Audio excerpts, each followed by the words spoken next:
older guy, you know, to be fighting at such an elite level. You know, Jon Jones, definitely.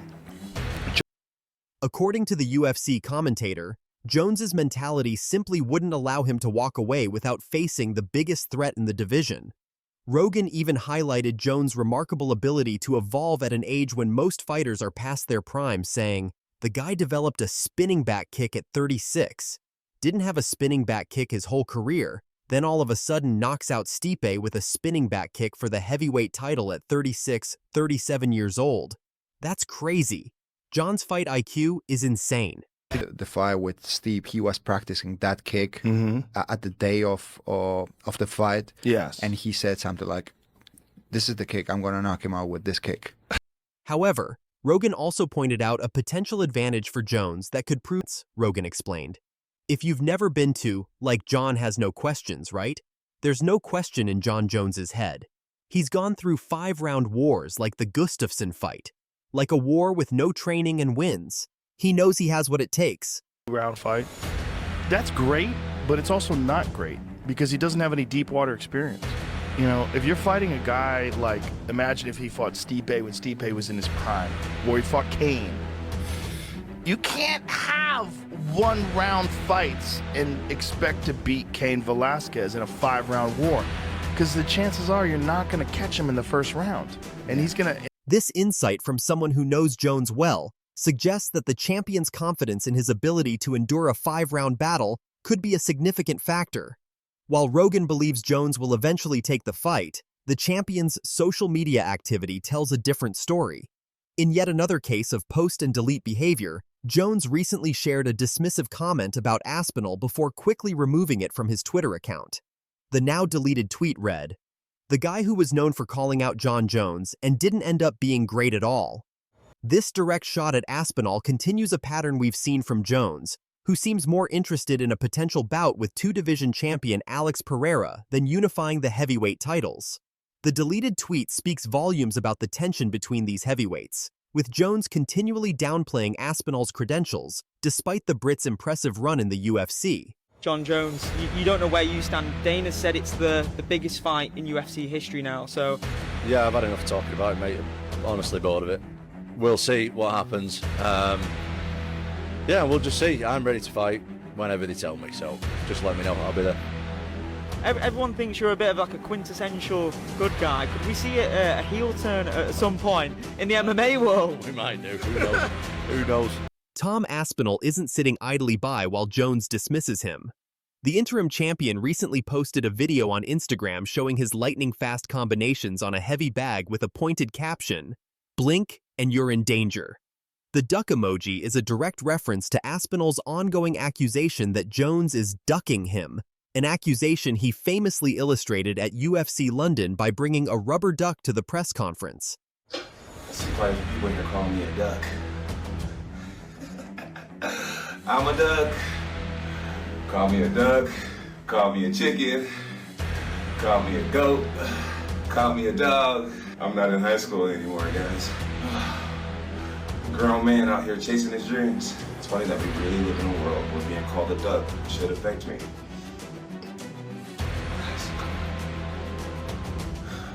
Aspinall's frustration is understandable given his UFC record, which includes 9 fights with 8 victories, 7 first-round finishes, and an average fight time of just 2:02 minutes, the shortest in UFC history. With devastating knockouts of Sergey Pavlovich to win the interim title and Curtis Blades to defend it, Aspinall has clearly established himself as the #1 contender. So I don't have the number and I don't speak to regular. They tell me about what's going on. For example, yesterday I was in a petrol station. This guy came over and he went, "Hey Tom, what about Jon saying all this on Twitter?" I went, "Oh, I don't know, mate. I'm not on it. I don't see any of it." He went, "Yeah, it's all come out, hasn't it? It's all come out." I went, "Yeah, what do you mean?" He went, "Well, he's gay. He's gay. Jon Jones is gay now. Says it on Twitter." I'm like, mate.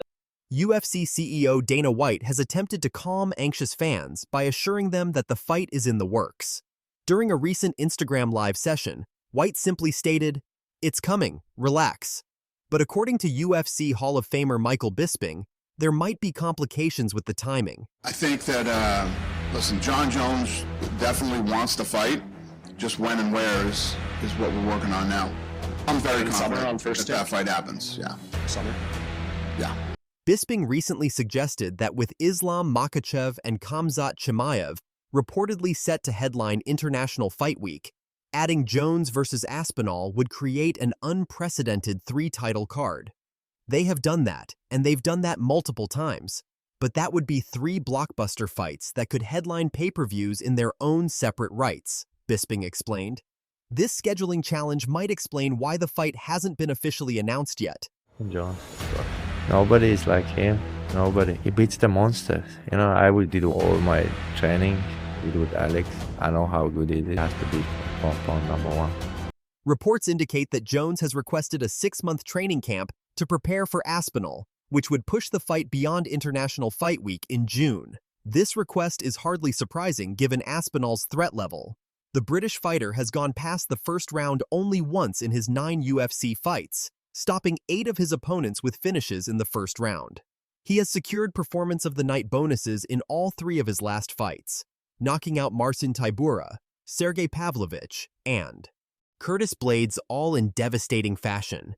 Meanwhile, Aspinall recently met with UFC matchmaker Hunter Campbell and teased big news coming in a subsequent interview with Ariel Helwani.